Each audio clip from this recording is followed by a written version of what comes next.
आज हम बात करेंगे वर्तमान भारतीय समाज एवं प्रारंभिक शिक्षा डीएलएड की परीक्षा होने वाली है और उन क्वेश्चन की चर्चा करेंगे जो अक्सर परीक्षा में दिखाई देते हैं। तो देखिए, पहला क्वेश्चन क्या है आपका। मैं यहाँ आपको एक बात बताऊँगा सबसे पहले। तो ये जो पेपर है पूरा 50 अंक का होता है और इसमें 15 क्वेश्चन जो होते हैं वो बहुविकल्पीय होते हैं। तो अगर आप थोड़ा सा वीडियो को ठीक से देखोगे तो आप आराम से 40 अंक तक ले आओगे, क्योंकि इन्हीं क्वेश्चन को मैं थोड़ी सी चर्चा और आगे अच्छे से करने की कोशिश करूँगा। तो देखो, जैसे क्वेश्चन है, शिक्षा शब्द का शाब्दिक अर्थ है। तो जो एजुकेशन है, शिक्षा जो है ये संस्कृत की शिक्ष धातु से बना है। संस्कृत की शिक्ष धातु से बना है, जिसका मतलब होता है सीखना और सिखाना। तो इनमें से कोई भी नहीं होगा। तो इसका क्या मतलब होता है? सीखना और सिखाना। उसके बाद देखिए, आगे देखिए, दूरस्थ शिक्षा का नाम नहीं है। जो डिस्टेंस एजुकेशन होती है, मैं आपको बताऊं पहले डिस्टेंस एजुकेशन होती क्या है। ये क्वेश्चन आपका 2016 का है। शिक्षा डिस्टेंस एजुकेशन क्या होती है? शिक्षा एक ऐसा तरीका है जिसमें शिक्षक और छात्र शारीरिक रूप से एक दूसरे से अलग होते हैं और इसमें शिक्षण सामग्री तक पहुंचने और ऑनलाइन चर्चा के लिए तकनीक का इस्तेमाल किया जाता है। दूरस्थ शिक्षा को ऑनलाइन शिक्षा या ई लर्निंग भी कहा जाता है। तो आप समझ गए डिस्टेंस एजुकेशन का क्या मतलब है। तो इसका मतलब इसमें जो टीचर होता है और जो स्टूडेंट होता है वो बिल्कुल आमने सामने नहीं होते हैं। तो ये भी आपके मतलब ये तीनों उत्तर हो सकते हैं आपके। और ये जो इसमें सह शिक्षा की बात की गई है, ये इसका जो है नहीं होगा। ठीक है, तो ये क्या करें, दूरस्थ शिक्षा का नाम नहीं है। तो दूरस्थ शिक्षा का नाम ये नहीं है, सह शिक्षा। अब सह शिक्षा किसको कहते हैं? लड़के और लड़कियां एक ही स्कूल में एक साथ पढ़ते हैं। सह शिक्षा को मिश्रित लिंग शिक्षा भी कहा जाता है। तो ये जो उत्तर होगा आपका सी वाला होगा। तो मैं सभी चारों का मतलब बताते चल रहा हूँ। उसके बाद देखिए, आधुनिक शिक्षा का जन्मदाता माना जाता है। सबसे पहले तो मैं आपको बताऊंगा कि आधुनिक शिक्षा है क्या। देखो, आधुनिक शिक्षा का मतलब क्या है? छात्रों के कौशल और क्षमताओं को विकसित करना। यानी कि छात्रों के जो मतलब स्किल हैं और जो उनकी क्षमता है उसको जो है विकसित करना आधुनिक शिक्षा कहलाती है। और इसके जन्मदाता कौन थे? इसके जन्मदाता मैकाले थे। कौन थे? मैकाले थे। मैं आपको बताऊंगा मैकाले के बारे में। 2 फरवरी 1835 को भारतीय शिक्षा पर मिनट पेश किया। उन्होंने भारतीयों को अंग्रेजी शिक्षा देने की ज़रूरत बताई। तो और मैं आपको बताऊंगा इन्होंने क्या था, 2 फरवरी 1835 को भारतीय शिक्षा पर एक मिनट पेश किया था और भारतीयों को अंग्रेजी शिक्षा देने की ज़रूरत बताई। तो आधुनिक शिक्षा का जन्मदाता किसको बताते हैं? मैकाले को बताते हैं। अब यहाँ इसका जो उत्तर होगा वही मैकाले होगा। अब ये ग्रांट ने क्या किया था ये भी साथ के साथ ही बता देता हूँ मैं आपको। यहाँ चार्ल्स ग्रांट ने, तो चार्ल्स ग्रांट ने क्या किया था, इन्होंने आधुनिक भारतीय विश्वविद्यालय की स्थापना की थी। तो यानी कि आधुनिक भारतीय विश्वविद्यालय की स्थापना का श्रेय चार्ल्स ग्रांट को जाता है और आधुनिक शिक्षा का मैकाले को जाता है। और जो विलियम हंटर थे, इनका क्या योगदान है इसको भी सुन लीजिए आप। भारत में शिक्षा की स्थिति का आकलन करने और सुधार के लिए सुझाव देने के लिए एक मतलब आयोग गठित किया गया था और इसकी स्थापना 1882 में हुई थी। तो मैं समझता हूँ कि आपको अच्छे से समझ में आ गया होगा। यानी कि भारत में शिक्षा की स्थिति का आकलन किया और सुधार के सुझाव दिए गए और इसकी स्थापना 1882 में की गई थी। तो ये बातें आपको पता होना चाहिए। इसका उद्देश्य क्या था? प्राथमिक शिक्षा पर विशेष ध्यान देना। विलियम हंटर ने जो दिया था प्राथमिक शिक्षा पर विशेष ध्यान देना। और वुड ने क्या काम किया था, क्योंकि ये पता होना चाहिए मैकाले ने क्या किया, ग्रांट ने क्या किया, हंटर ने क्या किया। जो चार्ल्स वुड थे, इन्होंने अंग्रेजी शिक्षा का प्रचार और महिलाओं की शिक्षा पर जोर देने के लिए 1854 ईस्वी में तत्काल गवर्नर जनरल लॉर्ड डलहौजी को एक पत्र लिखा, जिसे वुड का घोषणा पत्र कहा जाता है। इसमें यह कहा गया कि प्राथमिक विद्यालयों की मातृभाषा होनी चाहिए और उच्च शिक्षा यानी कि विश्वविद्यालय की शिक्षा का माध्यम अंग्रेजी होना चाहिए। तो ये वुड ने क्या किया था, मतलब प्राइमरी शिक्षा मातृभाषा में और उच्च शिक्षा जो है अंग्रेजी भाषा में होनी चाहिए। तो ये आपको मैंने चारों का मतलब बता दिया, मैकाले का, विलियम हंटर का, चार्ल्स ग्रांट का और वुड का। तो यहाँ जो उत्तर था वैसे क्या था, मैकाले था। तो ये चारों बातें आपको पता होंगी तो आप ऑब्जेक्टिव के साथ आपका एक नंबर का भी क्वेश्चन साथ के साथ तैयार हो जाता है। अगर आप ये वीडियो आप ध्यान से सुनोगे तो आपके ऑब्जेक्टिव तो तैयार हो ही रहे और उसके बाद में आपका एक नंबर के भी अति लघु तैयार हो जाएंगे। आगे चलो, मुदालियर आयोग संबंधित है। जो मुदालियर आयोग है वो किससे संबंधित है, तो ये कह रहे हैं माध्यमिक शिक्षा से, प्राथमिक शिक्षा से, विश्वविद्यालय शिक्षा से, सभी से। मैं आपको बताऊंगा जो मुदालियर आयोग है ये माध्यमिक शिक्षा से संबंधित है। तो ये 2020 में आया था क्वेश्चन। पहले तो मैं आपको बताता हूँ कि मुदालियर आयोग जो है इसको क्या कहते हैं, माध्यमिक शिक्षा आयोग। इसको हम माध्यमिक शिक्षा आयोग भी कहते हैं और इसकी स्थापना जो है 23 सितंबर 1952 में हुई थी। 23 सितंबर 1952 में। ये बातें हमें पता होनी चाहिए क्योंकि आजकल क्वेश्चन थोड़ा सा ऐसे ही पता करते हैं। और इस आयोग का गठन भारत सरकार ने किया था और डॉक्टर लक्ष्मण स्वामी मुदालियर का मद्रास विश्वविद्यालय के कुलपति थे और इस आयोग के अध्यक्ष थे। तो इनका जो पूरा नाम है, जैसे हम मुदालियर सोचते हैं तो सोचते हैं कोई बाहर के व्यक्ति होंगे, परंतु इनका नाम क्या था, डॉक्टर लक्ष्मण स्वामी मुदालियर, और ये मद्रास विश्वविद्यालय में कुलपति थे और इस आयोग के अध्यक्ष थे। तो मैं समझता हूँ कि आपको समझ में आ गया होगा। उसके बाद देखिएगा, शिक्षा के अधिकार के क्रियान्वयन की प्रमुख चुनौती है प्रशिक्षित शिक्षकों का अभाव, दोषपूर्ण पाठ्यक्रम, शासकीय उदासीनता, ये सभी। तो इसका देखिए, शिक्षा के अधिकार के क्रियान्वयन की ये चैलेंज है, बिल्कुल सही बात है। तो ये सभी आ जाएगा इसमें।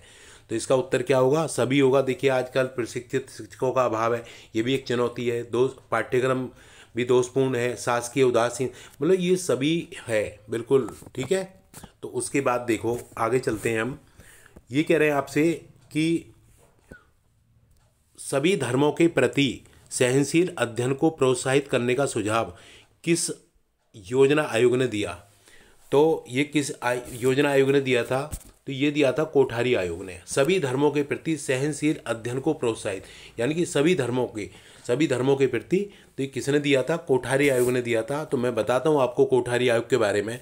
देखो, भारत सरकार का एक तथार्ध आयोग था। ये भारत सरकार का एक आयोग था जो कोठारी आयोग है। इसकी स्थापना 1964 में, इसकी स्थापना जो हुई थी 1964 में हुई थी।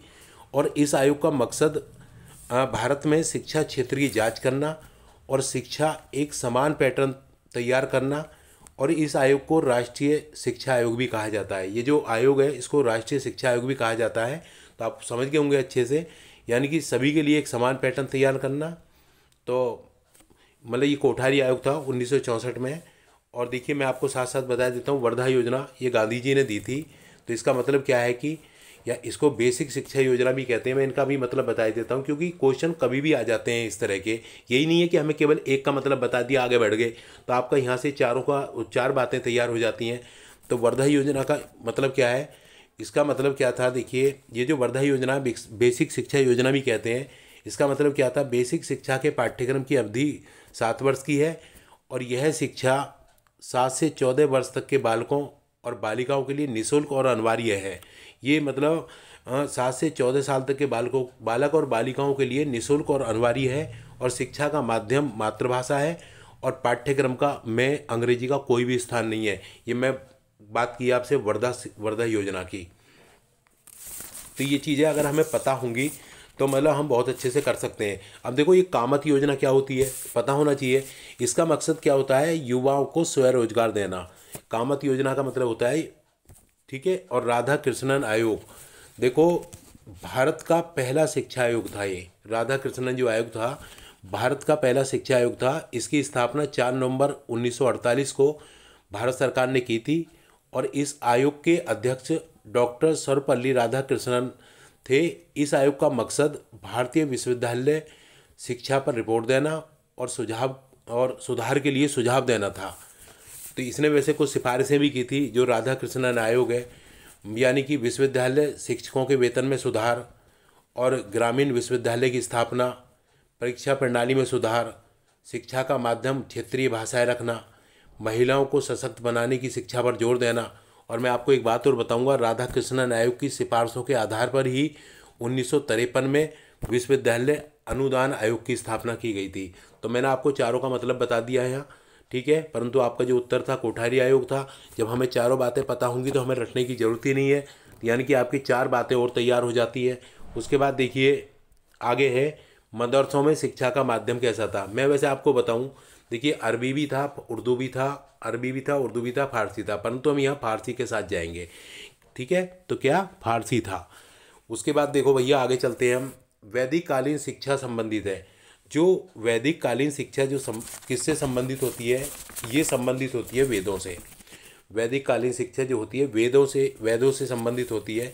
देखो अगर किसी को एक वेद का ज्ञान है तो उसको स्नातक बोलते हैं, यानी कि स्नातक की उपाधि दी जाती थी। अगर किसी को दो वेद का ज्ञान है, दो वेदों का ज्ञान है, तो उसको वसु की उपाधि दी जाती थी। अगर किसी को तीन वेदों का ज्ञान है तो उसको रुद्र की उपाधि दी जाती थी। अगर किसी को चार वेदों का ज्ञान है तो उसको आदित्य की उपाधि दी जाती थी। तो ये बातें हमें पता होनी चाहिए, वैदिककालीन शिक्षा किससे संबंधित है, और मतलब एक वेद का ज्ञान है उसको क्या कहते हैं, दो वेदों का ज्ञान है क्या कहते हैं, तो थोड़ा सा हम अच्छे से कर पाते हैं फिर। उसके बाद देखो आगे 9वां क्वेश्चन है, निम्नलिखित में से कौन सा दूरस्थ शिक्षा के अंतर्गत नहीं आता है। तो देखो दूरस्थ डिस्टेंस एजुकेशन के अंतर्गत कौन सा नहीं आता है। इसमें व्यक्ति अपने ही स्थान पर सीखता है। इसमें ये तो बात सही है बिल्कुल। इसमें संचार माध्यम का बिल्कुल सही बात है ये भी। इसमें शिक्षा कक्षा के बाद बिल्कुल सही है। इसमें समय और स्थान का बड़ा महत्व है। इसमें समय और स्थान का कोई मतलब ही नहीं है, कभी भी शुरू कर दीजिए। आजकल तो ई लर्निंग, आपका नेट का ज़माना है, कहीं भी शुरू हो जाइए पढ़ना। तो इसका जो होगा वो ये इसके अंतर्गत नहीं आता है। तो आप अच्छे से जानते हैं, रटो मत बातों को, बस समझते जाओ, और मैंने सभी के मतलब भी बताते जा रहा हूँ आपको। तो देखिए आगे है हमारा, राधा कृष्णन आयोग की संस्तुतियाँ संबंधित थीं। तो मैंने अभी आपसे बिल्कुल अभी बताया था, राधा कृष्णन आयोग के बारे में बहुत अच्छे से बताया था। तो राधा कृष्णन जो है ये किससे संबंधित थी, उच्च शिक्षा से संबंधित थी, ठीक है। उसके बाद देखो ये 10 नंबर 2 बार एक आ गया, इससे कोई फ़र्क नहीं पड़ता। तो मैकाले ने अपना प्रतिवेदन प्रस्तुत किया था। तो मैंने अभी आपको बताया था मैकाले के बारे में भी, तो 1835 में किया था इन्होंने, मैकाले ने। उसके बाद देखिए आगे क्वेश्चन है, घर पर दी जाने वाली शिक्षा है अथवा ऐसी शिक्षा जिसमें किसी निश्चित स्थान, निश्चित समय, पाठ्यक्रम, विद्यालय की आवश्यकता नहीं होती, क्या कहलाती है, अनौपचारिक शिक्षा कहलाती है। ना तो इसमें पाठ्यक्रम होता है ना समय होता है, आप अच्छे से जानते हो। और औपचारिक शिक्षा कौन सी होती है, जिसके लिए एक समय होता है, आप समय पे इसको विद्यालय आते हो, विद्यालय में दी जाएगी, कक्षा में दी जाएगी। तो इसका जो उत्तर होगा वो अनौपचारिक होगा। उसके बाद देखिए राममूर्ति समिति क्यों गठित की गई थी। तो राममूर्ति 90 में की गई थी। तो 90 से पहले क्या हुआ था, राष्ट्रीय शिक्षा नीति 1986 थी। बिल्कुल मतलब थोड़ा सा अगर हम प्रैक्टिकली सोचेंगे तो हमें पता होगा कि क्या हुआ होगा। देखो राष्ट्रीय शिक्षा नीति 1986 जो थी उसी के लिए मतलब ये जो उसमें समीक्षा, उसकी समीक्षा की गई थी, ठीक है। तो आगे देखिए ये कह रहे हैं कि वैदिक कालीन शिक्षा का सबसे महत्वपूर्ण संस्कार था। तो जो वैदिक कालीन शिक्षा है उसका जो सबसे महत्वपूर्ण संस्कार कौन सा माना है इन्होंने। तो देखो ये जो क्वेश्चन है हमारा, उपनयन, विद्यारंभ, तो इसमें क्या होगा, उपनयन संस्कार माना है। कौन सा माना है, वैदिक कालीन शिक्षा का उपनयन संस्कार माना है। तो मैं आपको बताता हूँ, देखिए ये क्या है, हिंदू धर्म के 16 संस्कारों में से एक है। ये जो उपनयन संस्कार है, 16 संस्कार होते हैं उनमें से एक है। इसे यज्ञोपवीत या जनेऊ संस्कार भी कहते हैं। तो इसको हम जो है यज्ञोपवीत या जनेऊ संस्कार भी कहा जाता है इसको। और मैं आपको बताऊंगा, यह संस्कार लड़कों को गुरु के पास ले जाने का प्रतीक है। इस संस्कार के बाद लड़कों को वेदों का अध्ययन करने, यज्ञों में हिस्सा लेने, गुरु शिष्य परंपरा का पालन करने का अधिकार मिलता है। और यह संस्कार ब्राह्मण, क्षत्रिय और वैश्य वर्ण के लड़कों पर किया जाता है।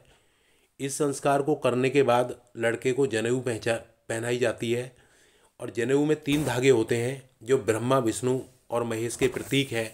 तो ये भी पता होना चाहिए कि उपनयन संस्कार में कितने धागे होते हैं। 3 धागे होते हैं जो ब्रह्मा, विष्णु और महेश के प्रतीक हैं। इस संस्कार के बाद लड़के को गायत्री मंत्र की दीक्षा दी जाती है और इस संस्कार के बाद लड़के को व्रतों का पालन करना सिखाया जाता है और लड़कों को शास्त्रों का अध्ययन करने के लिए प्रेरित किया जाता है। और मतलब कि इससे क्या होता है कि लड़कों में आध्यात्मिक भाव जागृत होता है और आधुनिक समय में उपनयन संस्कार किसी भी उम्र में किया जा सकता है। आज ऐसी कोई कंडीशन नहीं है, तो ये भी आपसे पता कर सकते हैं कि आधुनिक समय में उपनयन संस्कार की उम्र क्या है, तो वो किसी भी उम्र में किया जा सकता है।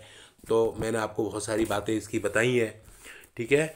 तो अब देखिए आगे, बौद्धकालीन शिक्षा में जो प्रवज्जा, बौद्धकालीन शिक्षा में प्रवज्जा, इसको देखिए आप थोड़ा सा, ये है प्रवज्जा।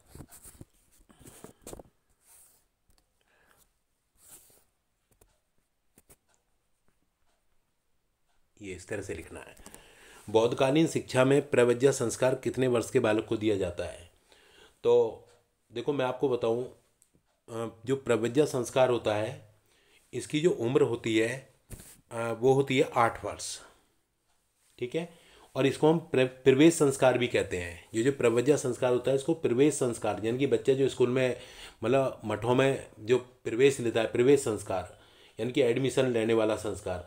इसमें क्या होता है, बच्चा लाल रंग के कपड़े पहनता था और उसका सिर मुंडवाया जाता था और बालक सफ़ेद मतलब कि शपथ लेता था, शपथ कि बुद्धम शरणम गच्छामि, धम्मम शरणम गच्छामि, संघम शरणम गच्छामि।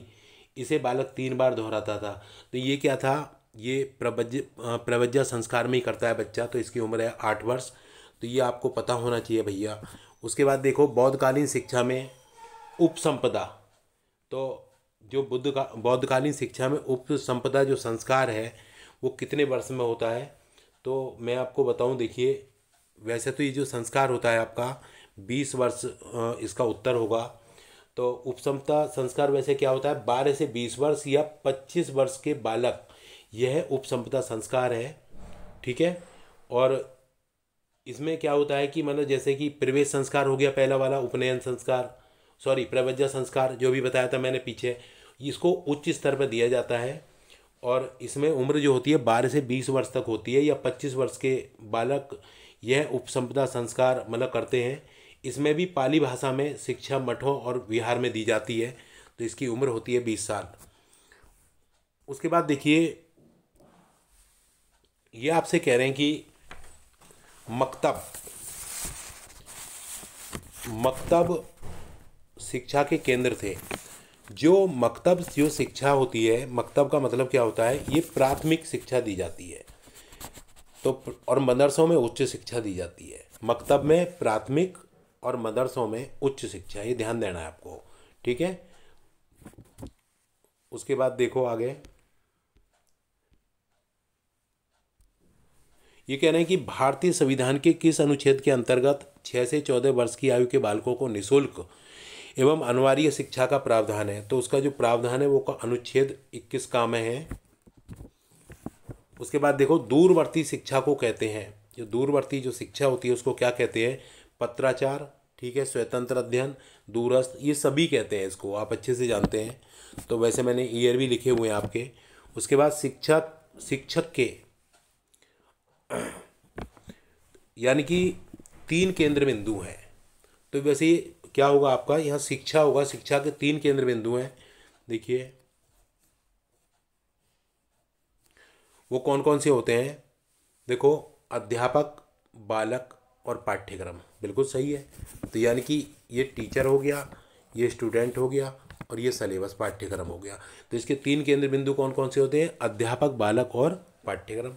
तो आप सोचोगे, देखिए क्लास में अध्यापक होता है, बालक होता है, पाठ्यक्रम होता है, तो 3 केंद्र बिंदु होते हैं। उसके बाद देखिए ये कह रहे हैं बुनियादी शिक्षा, वर्धा शिक्षा किस, ये मैंने अभी आपको बताया था, महात्मा गांधी ने अभी चर्चा की थी पीछे एक क्वेश्चन में। उसके बाद देखो भैया, शिक्षण को रोचक और प्रभावशाली बना देती है। तो शिक्षण को जो है रोचक और प्रभावशाली कौन? चित्रकला, विज्ञान, शिक्षण में प्रयुक्त युक्तियाँ। तो ये शिक्षण में बिल्कुल सही है। प्रभावशाली कितनी आप मतलब युक्ति लगाओगे, पढ़ाने की आपकी टेक्निक क्या है, टैक्टिस क्या है, तो वही शिक्षण को मतलब देखिए, क्लास में आप बिल्कुल पढ़ाओ मत, बस माहौल पैदा कर दो, माहौल बना रहना चाहिए, यही बस वही बात की गई है, युक्तियाँ। उसके बाद संविधान में किस भाषा को राजभाषा का दर्जा मिला? तो आप ये तो अच्छे से जानते हैं, तो हिंदी को मिला। उसके बाद देखो,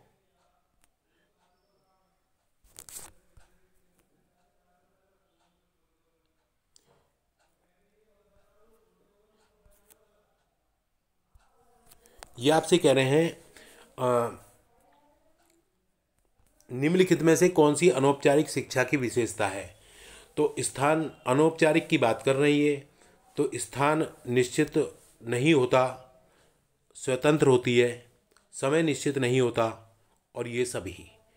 तो आप जानते हो भाई, अनौपचारिक शिक्षा जो है स्थान भी नहीं है, कहीं भी दे सकते हो, स्वतंत्र होती है, तो ये सभी जो है इसका उत्तर हो जाएगा।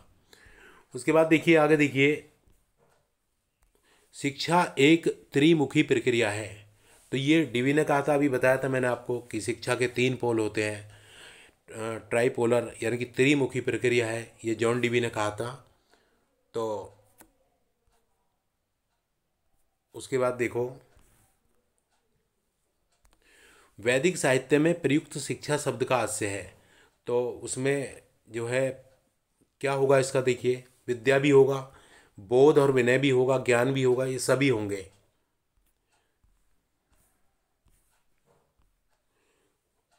उसके बाद देखो, बौद्धकालीन शिक्षा का प्रमुख उद्देश्य था ज्ञान अर्जित करना, मूल्य विकसित, निर्माण की प्राप्ति करना। तो इसका जो उत्तर होगा, निर्माण की प्राप्ति होगा।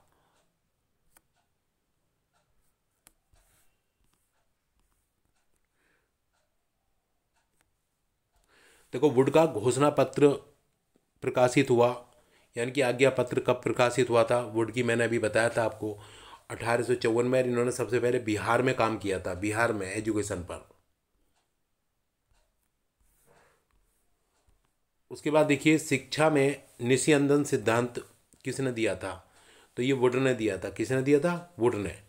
तो उसके बाद देखो, बौद्धकालीन शिक्षा का मुख्य केंद्र था हस्तिनापुर, कोलकाता, नालंदा। नालंदा तक्षशिला विश्वविद्यालय ही जो है बौद्धकालीन शिक्षा के केंद्र थे। और शिक्षा नीति 1854 तैयार की थी ब्रिटिश सरकार ने, कंपनी ने, चार्ल्स वुड ने। तो ये वुड ने तैयार की थी 1854 की। तो इस तरह से 30 क्वेश्चन का समावेश था। तो मैंने जो चर्चा की है, सभी की बात की है, तो मेरा एक प्रयास था कि आपको समझ में आया होगा। तो थोड़ा सा मतलब इसी से आपको काफ़ी मदद मिलेगी, परीक्षा आपकी बहुत जल्दी होने वाली है। तो आप इसको थोड़ा सा मतलब ध्यान से सुनेंगे तो आपकी बहुत सारी चीज़ें रटने की बजाय समझने की कोशिश करो कि वुड ने क्या किया और मैकाले ने क्या किया और माध्यमिक शिक्षा आयोग क्या था, राधा कृष्णन आयोग क्या था। तो ये सारी बातें आपको बहुत ही लाभदायक सिद्ध होंगी और मैं समझता हूँ कि आपको अच्छे से समझ में आया होगा। यदि कोई आपको वीडियो अच्छा लगा हो तो भाई लाइक करें, सब्सक्राइब करें और दोस्तों को शेयर करें। धन्यवाद।